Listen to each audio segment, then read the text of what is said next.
Il me paraît souhaitable que les chrétiens aient une idée claire exprimée en termes modernes de ce qu'est c'est l'enfer.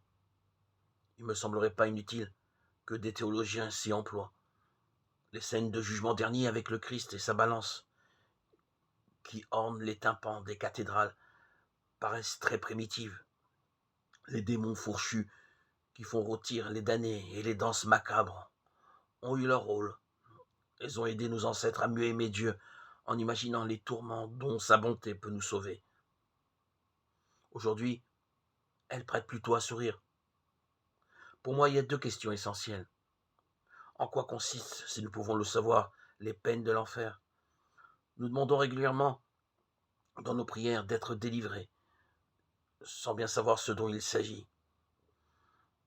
Comment Dieu peut-il permettre que des hommes qu'il a créés par amour pour les associer à sa gloire, disons sa splendeur? Le mot gloire a été quelque peu dévoyé, en soi jamais privé. Le fait même de la damnation, dit-on, c'est la privation de la vue de Dieu, de la vie éternelle avec Dieu. On peut dire à un incroyant convaincu que Dieu n'existe pas, qu'un jour il verra son pouvoir le récuser, ce Dieu dont il conteste l'existence. Si on lui dit aussi qu'il risque d'être privé de la vue de Dieu, il n'en sera pas trop ému.